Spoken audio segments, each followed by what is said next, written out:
Welcome, everybody, to The Conclave. With me today is my beautiful wife, Jess. Hello. And I'm Patrick. And we are owners of the Menagerie in Bellevue, Pennsylvania, right outside of downtown Pittsburgh. And for quite some time now, we've been getting asked by friends and patrons alike if we're going to ever start a podcast. Should you start a podcast? Let's do this. You should do this. So blame them for this. All right. I'm going to talk to you a little bit about what our shop is, what our podcast is hoping to be, and then we're going to go into just a little intro so you know who we are, and hopefully you'll stick around for more to come. So the Menagerie opened in September of 2021. We had been helping a metaphysical shop that was in the same location during the pandemic. They changed locations, and as Pittsburgh and the outlying areas are places where people don't cross bridges, we realized that this community was going to need a shop. We did not want to go back to the restaurant business. God, no. And we decided to give it a try ourselves. It's been 3 years. It's been growing wonderfully.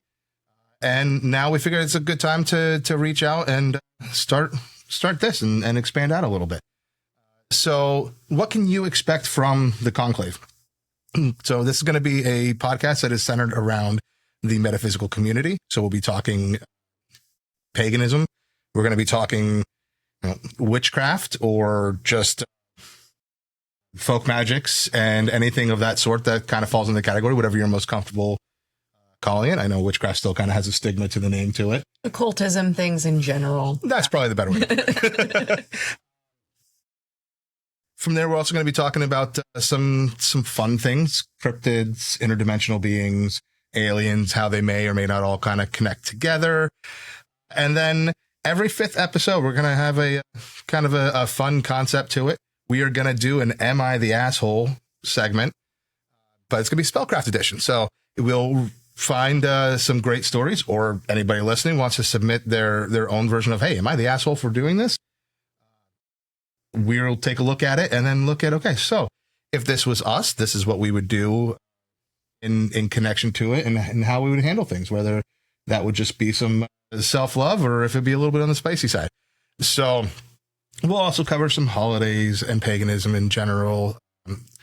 The next couple episodes are going to cover if you're just starting your practice. So episode 2 is going to be starting your practice, but it's going to be in reference to what I like to call the green world. And then the second one, or the third episode, will be on essentially the same thing, but starting it in the spiritual world or the other world. Yeah, and can you explain to them what the green world is?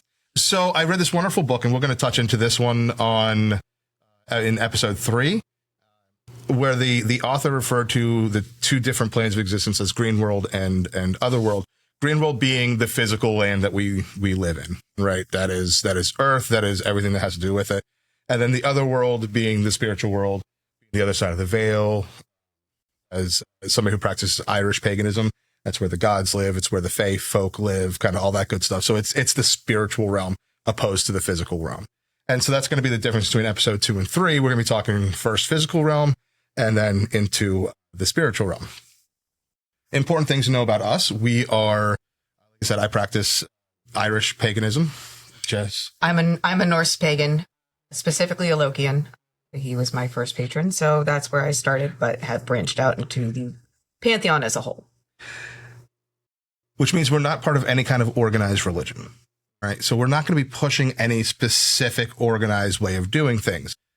For example, when you look at the Wiccan religion and the Wiccan faith practice, stuff that we'll go over tomorrow as kind of how to set up an altar and stuff like that, they're going to have different ties to it, okay? So we're going to be approaching everything we go through in this, we're approaching from a non-specific religion kind of look to it. All right. So our store is 3 years old, just hit 3 years old. It is based more. See, I love telling people that in Pittsburgh area, pretty much all the shops have their own sub-direction that they go to. We are definitely the one that tends to lean a little bit more heavy on the pagan side. We're also more on the folk magic side. Jess and I both spent pretty much all of our lives in one region of the Appalachians or another. So we tie in directly in a lot with that. So we are very happy to say that we practice folk magic. You can also say that we practice conjure. conjure is kind of that blanket umbrella term that's going to cover stuff like Appalachian folk magic and hoodoo and kind of all that stuff that came out of the West Coast of the United States. So that's kind of where we're coming from on that standpoint, and that's where our shop really kind of leans heavy to. Because of that, we like to have a lot of products that are house made. So we have a bunch of oils and waters and candles, incense. We have a wonderful candle maker, Adam. He will be on this podcast eventually, as soon as I can snag him up and get him back here. He is from England. He is one of the funniest guys I know. He's one of the truest, greatest people ever. He's also going to probably hurt your feelings with how abrupt and rude he can be. So, but it's all in good faith and all in good love. So you will get to meet him. We have a whole list of people that we're going to be hopefully having on here. At least in season 1, will be pretty much directly from our lives and the shop lives. We know a lot of really interesting characters, so you're in for a treat. The first one is going to be our buddy Sean, who's going to be coming on for a Valentine's Day episode. He is a practitioner of sex magic, so we'll be talking about that. So we will be coming out with a new episode every 2 weeks. It's going to be the 2nd and 4th Sundays of every month, as long as I don't screw it up. And fun fact about the first one, since it's going to be this coming Sunday, we're filming this a few days before launch, obviously. And that's going to be the 12th of January, if I remember correctly. It is. Which is also going to be our 12th wedding anniversary. So, God, this poor woman has put up with me for far, far too long. You will come to realize why I say it that way. She's an absolute saint, and it's a miracle I'm still alive. I accept condolences and wine and spirits gift cards. There we go. All right, so our shop is also based on trying to teach people how to do for themselves. Because when you're looking at the magic world, it's always best when you do it yourself. You put your own intention, your own energy, your own power into it. These are all things we have. And if you do it yourself, your outcome is going to be that much stronger, that much better. So we started off by wanting to give people the proper tools. And then we very quickly realized, okay, we need to add in some classes so we can give them the knowledge to use the tools. And that's kind of the natural progression of what we have here. And most of season 1 is going to be based around the classes that we've taught and the things that we've done. Like I said, we're going to have a green world beginning, a spiritual world beginning. We're also going to do stuff like teach graveyard etiquette, because in a lot of different types of folk magic, working in graveyards is really kind of key. There's a lot of ingredients and a lot of things that you can only do with things that you can get from the graveyards, and etiquette for that is absolutely extremely important. So very important, right? And it's not just so that you don't get a ghost come home with you. It's just purely out of respect, right? For the living, for the dead, for the in-between. It's all of that, and that's something that we find very, very, very important. We're going to be teaching a lot on that kind of stuff. We're going to tie in some of the major holidays.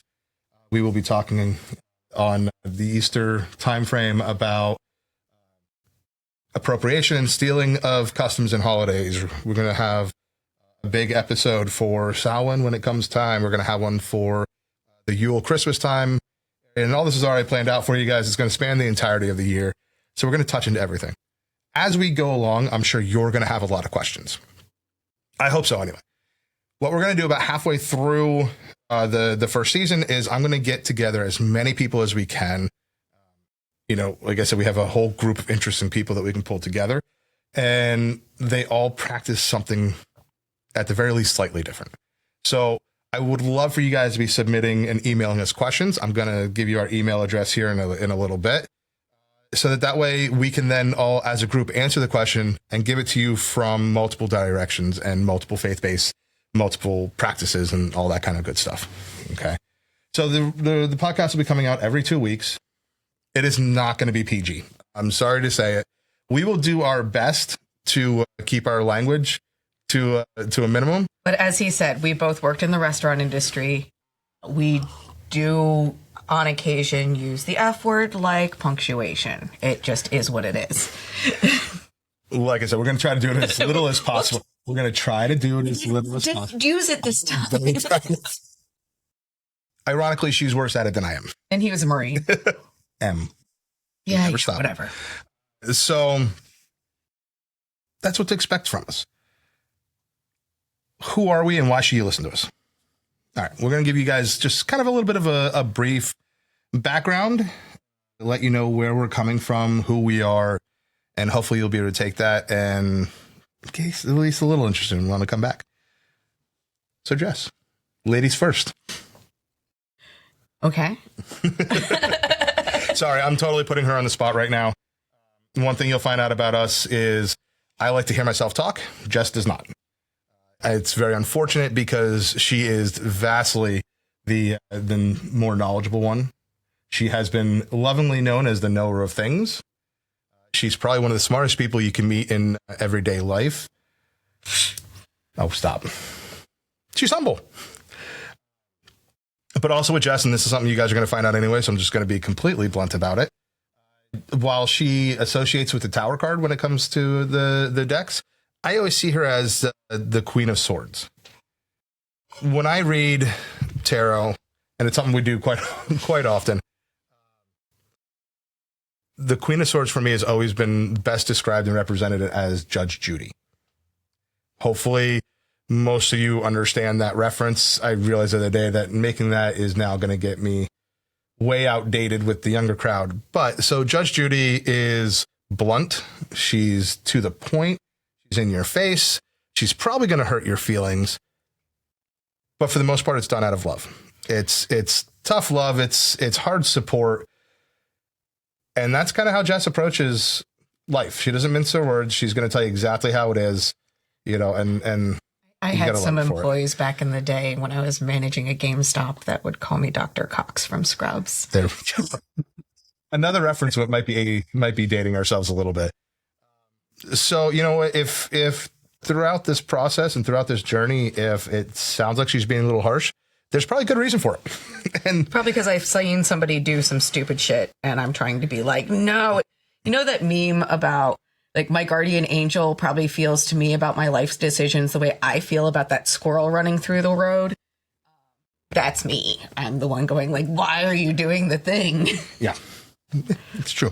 Don't worry. She's not going to outwardly call you an idiot. She reserves that for people that she loves the most. So I'll take the brunt of that pain for you guys. You guys just do me a favor when she does chirp in and speak. It's time to shut up and listen, okay? All right. On that note, my love, tell us about yourself. All right. So as I said before, I'm a Norse pagan. I practice particularly with Loki and Idun, but I have been known to branch out to the rest of the pantheon as well. I am still doing a lot of study on that. So I have the answers to some questions, but not all of them. And I'm more than happy to discuss that. In fact, we'll be doing an entire Lokian podcast at some point. With multiple other Lokians. So I'm in Pat's going to just go sit in the corner for that one, I think. I practice Appalachian folk magic.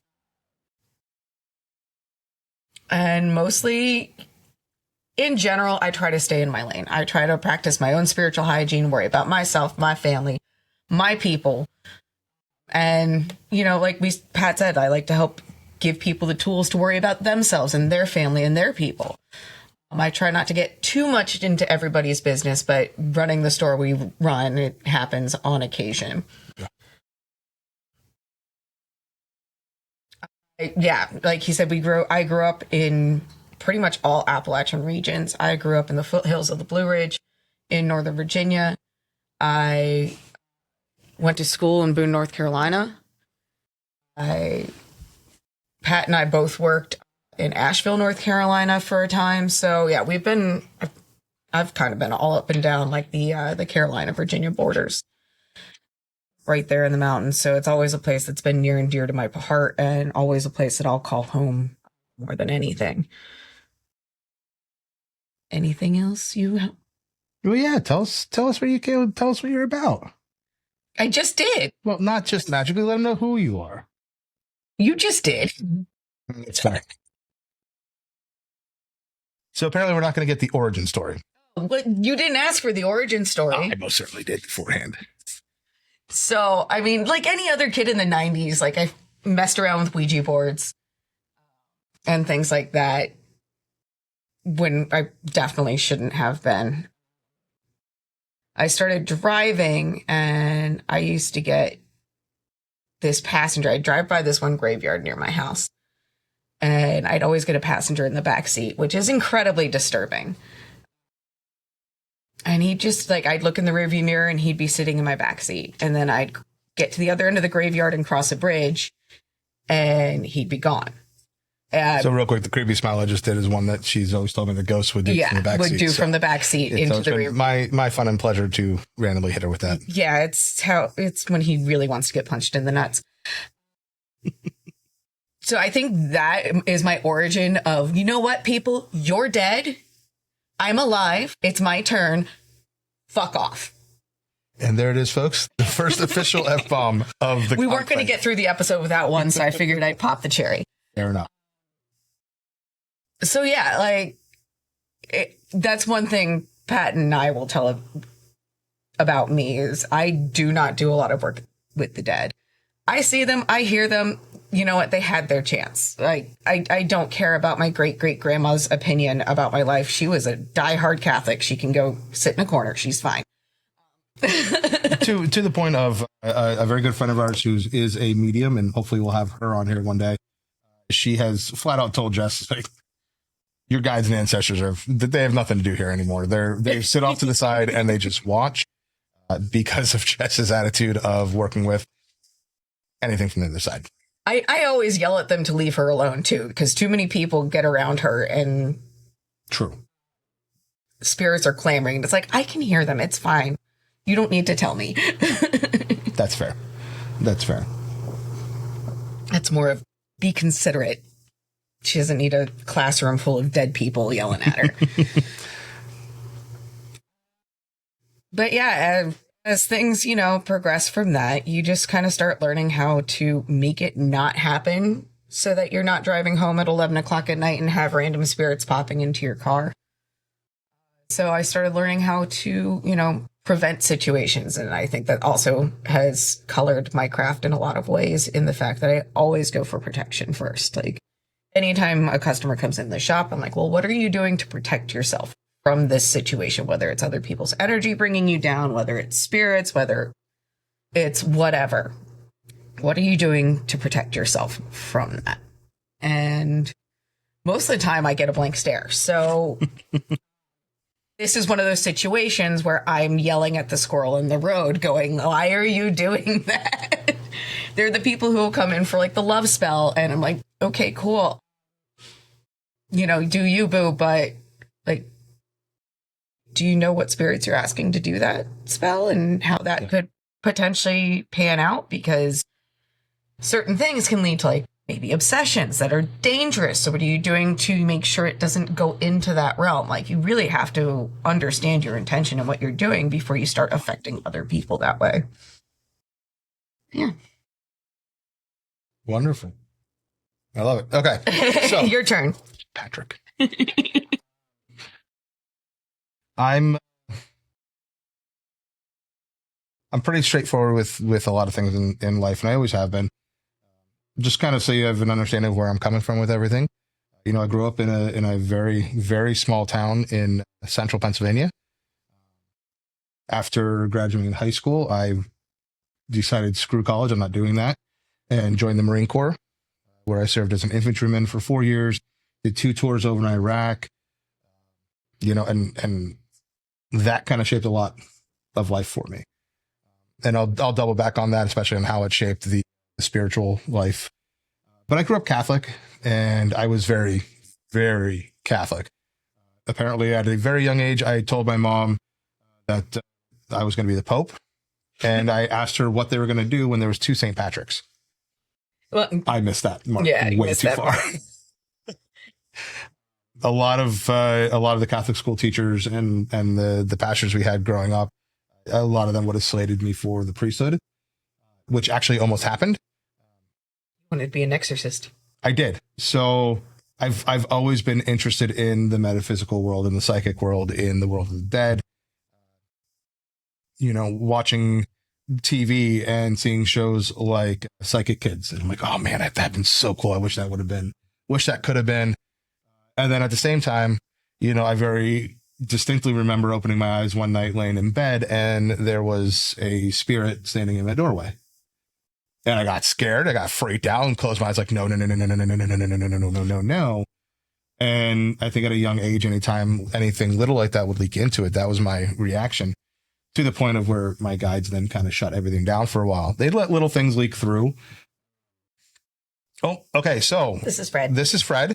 He is one of two shop cats. So you're going to see him randomly jump in here. Those who are not watching this on YouTube or on Spotify where you can see the video, imagine an adorable little 4-month-old orange cat in Jess's arms right now. So he's very orange, so I'll have to catch him a lot. He has about half a brain cell. So anyway, yeah, I at one point I was discerning the priesthood, and my goal and in that point would be then to look into the steps taken and see about becoming an exorcist. I thought it was extremely cool when I guess 20 years ago or so now, maybe 30, somewhere around there, Chicago, I believe it was Chicago, came out and formally acknowledged for the first time in a very long time that their diocese had an exorcist. And I was like, that'll be me if I ever become a priest. But that's not exactly what was in the cards for me. Instead, I went to culinary school. And when I got out of the Marine Corps, I got into the restaurant business and was mostly front of house, bartending, serving, managing, became a beer sales rep for a little while, all the time learning and teaching myself how to cook because it was just, I needed a happy place, right? And that became my happy place. So I ended up going to culinary school, and that's where I met Jess. We sat across the table from each other. We were on a culinary knowledge bowl team together. Basically culinary Jeopardy. We were nerds. We were big nerds. So we were a nerd bowl together, and that's how we met. And we very thankfully got to know each other, and was not long before we were together, and the rest is living in infamy. So we ended up moving down to North Carolina, to Asheville, for an internship. We won't go directly into the names of the places we've worked, but if you've ever been to the Asheville area, you'll have definitely heard of the one where we had an internship with. It's a big old castle in the woods with a massive estate and multiple restaurants. Glean from that what you will. Glean from it what you will. And that is during our internship is when I think I had the incidents where I can honestly say I could no longer ignore it. Okay. We had the very unfortunate happenstance of Jess having a miscarriage. It was one of those things we didn't realize she was even pregnant at the time until after it had happened. And it crushed us. We never really wanted kids. We had the discussion multiple times that kids were probably not in our future. We were highly wrong. We have two at this point. Amazing little girls, could not imagine life without them. But it was never in the cards for us. So, as hard as it hit when that happened, kind of surprised me. And I think it was probably like the first true test of our relationship of trying to get through that. And obviously we did, and it was fantastic. That little girl came to visit me a couple times, multiple times. And it was more real and more, I don't even know how to say it. It just was. More so than any other spirit at that point that I had encountered. More so than anything that I tried to push away when I was younger. And I couldn't argue. I couldn't fight it anymore. And so, that kind of really helped push me towards the metaphysical world. Jess's cousin, who's a practitioner, she helped us for our initial steps through it and helped get us going and started the ball rolling. And it came to a point where I was walking through the woods at work from a leadership training course to a parking lot. So we had to cut through this little section of woods. And our little girl came and joined us again. And I took her by the hand, and we had the very tough conversation of, you can't stay here. You need to move on. You need to cross over. You need to go and hopefully find a life somewhere else. And if it ever comes around again, we'd love to see you again. And a whole bunch of years later, and our oldest daughter looks exactly like that little girl that I walked through the woods with. So I'm very happy that she came back around. And then that kind of enlightened me to a couple other things that had happened throughout my life that made me realize that, I'm not normal. And that's okay. I mean, I realized I wasn't normal for many other reasons. But it reminded me of a time when I was a little kid, and my parents are immigrants. My dad came from Czechoslovakia, my mom from Canada, and we grew up in Pennsylvania. So we were really far away from family, which, when you're a stay-at-home mom, that makes you feel even more isolated.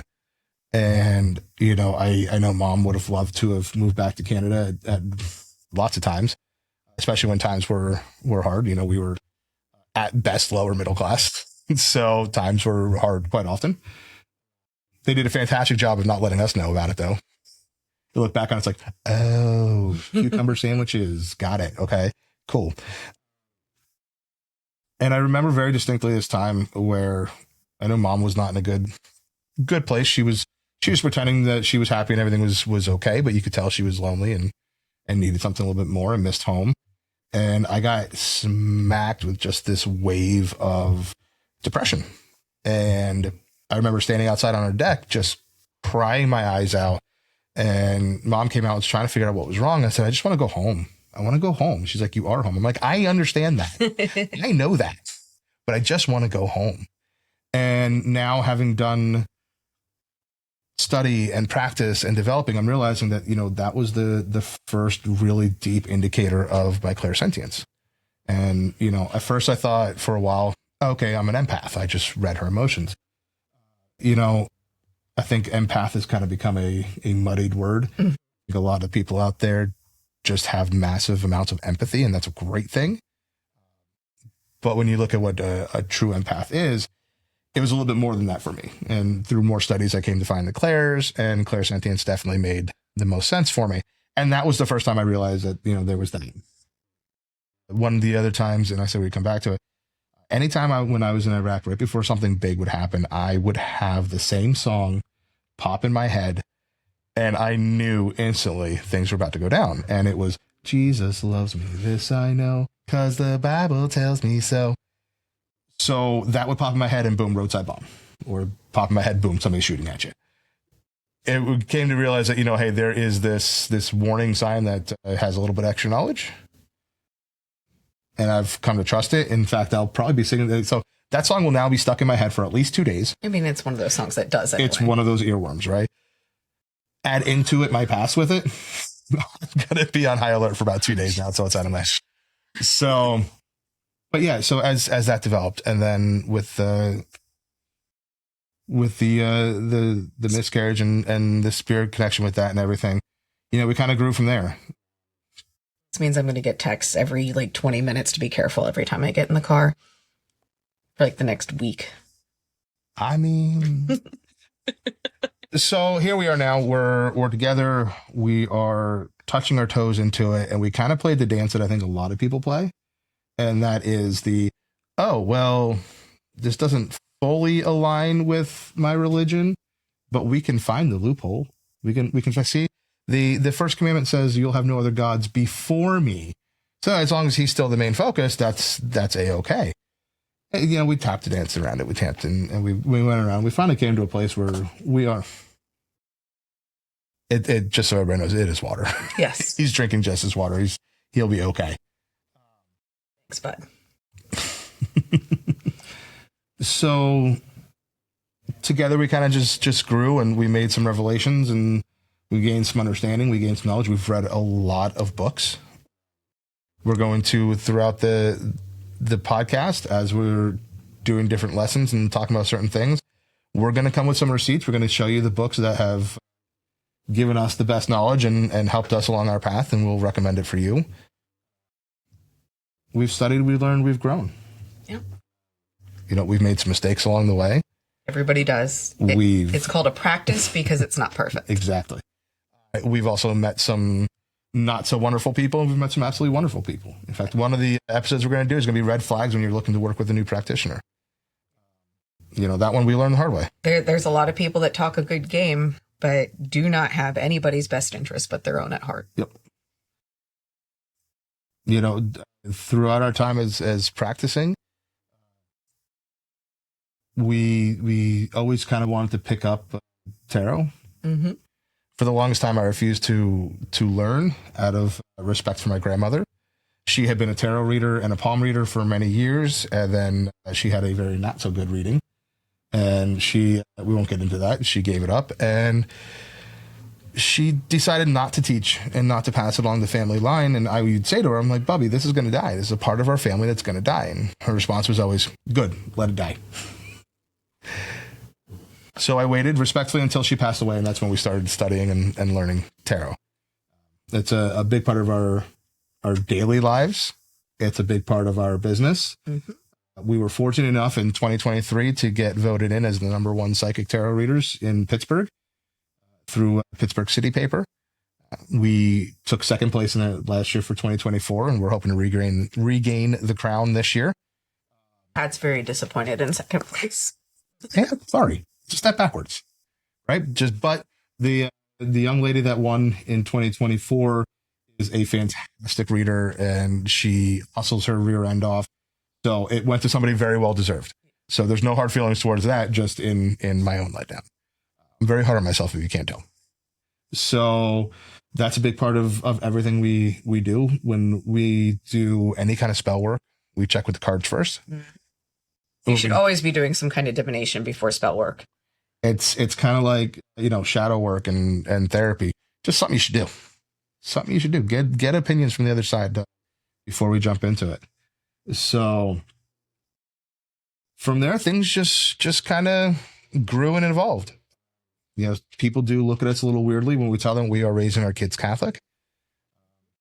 Our thought process is they're going to learn, they're going to be raised that. And they're also going to learn about everything we're talking about here. They're going to learn about the psychic abilities. They're going to learn about the pagan gods and witchcraft in a very open, loving, and inviting situation. And the hopes are that when they are old enough to make the decision for themselves, they're going to have the most knowledge they possibly can to decide who they are, what they are, and how they're going to move forward. So, I used to joke and say that our kids are going to be bearded nuns. If they still want to be a nun, go right ahead. I might be a little disappointed at this point. You just didn't want them getting married and leaving you. True. I can't. I can't argue that. And girl dads out there, you know what I'm talking about, right? They are the most important things. So that's a little bit of where we've kind of come from and what we've done and who we are. Yeah. Hopefully that is entice you enough to want to stick around for your future episodes. This one, honestly, I don't think there's much more that we can. Yeah, I had a feeling this one would be short because it's just about us, and I just don't think I'm that interesting. I disagree highly, but that's okay. We can disagree on that. Yeah, but you put a brain on it, so you have to say that. I was smart. Probably the last time I did something smart. But yeah, so thank you guys for hanging out with us for the last half hour or so. Typically, the episodes are going to be about. I'm going to fuss it out. You guys are you're going to get a community violation on us.